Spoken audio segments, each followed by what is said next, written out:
Mun mielestä yksi luovimpia tekoja, mitä mä oon koskaan tehnyt, oli se, kun me päätettiin kavereiden kanssa silloin, kun mä olin 8 vuotta, niin rakentaa lentokone. Ja sitten me tultiin koulusta ja aloitettiin sen lentokoneen rakentaminen meidän keittiössä. Eli haettiin autotallista lastulevyä ja alettiin niin kuin kokoamaan sitä lentokonetta. Ja sitten sahattiin siellä ja sahanpurua tuli ja päätettiin irrottaa meidän ruohonleikkurin moottori sitten siihen niin kuin lentokoneen moottoriksi. Mä olin 18 vuotta ehkä vielä vähän myöhäismurrosikäinen ja mua ärsytti ihan kaikki. Mua ärsytti se, että mä istun Alvar Aallon tuolilla, piirrän Alvar Aallon piirustuspöydän päällä. Mua ärsytti se, että noi professorit, eli vanhat ukot, puhuu Alvar Aallon arkkitehtuurista ja saa orgasmeja niiden niin kuin modernististen talojen äärellä. Mua ärsytti ihan kaikki ja mä olin niin kuin poikkiteloin vastaan koko ajan. Nyt mä oon niinku tavallaan huomannut sen, että kun mä oon täällä itse professorina, että mä oon niinku tavallaan se sama maalitaulu nyt. Ja mun täytyy jotenkin ymmärtää se, että noi tyypit, jotka tänne nyt tulee, niin ne saa ja niitä itse asiassa pitäisi suhtautua muhun niinku vähän samalla tavalla kuin niinku mä itse aikanaan suhtaudun näihin tyyppeihin. Eli olla poikkiteloin ja olla vastaan ja niinku kyseenalaistaa sitä, mitä mä sanon.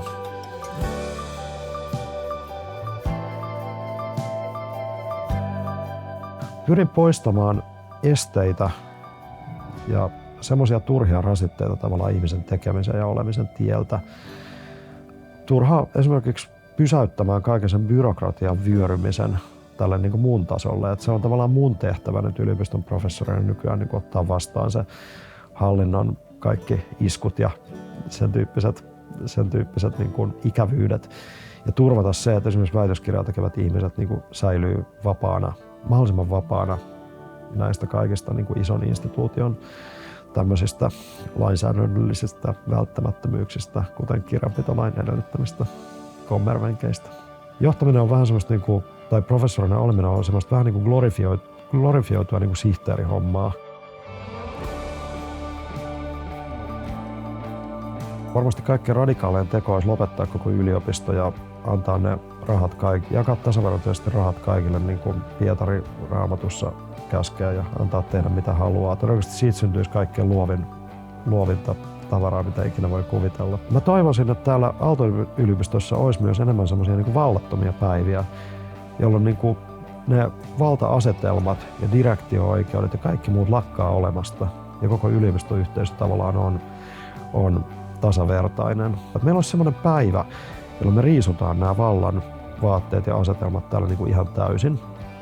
Eli monissa alkuperäiskansojen kulttuureissa on tämmöisiä niin kuin ajanjaksoja, päiviä tai viikkoja tai muita hetkiä, jolloin niin kuin johtajat luopuu vallastaan. Ja joko se valta annetaan jollekin niin kuin yhteisön kaikkein niin kuin köyhimmälle tai päähän potkituimmalle taholle, tai sitten sitä valtaa ei käytä kukaan.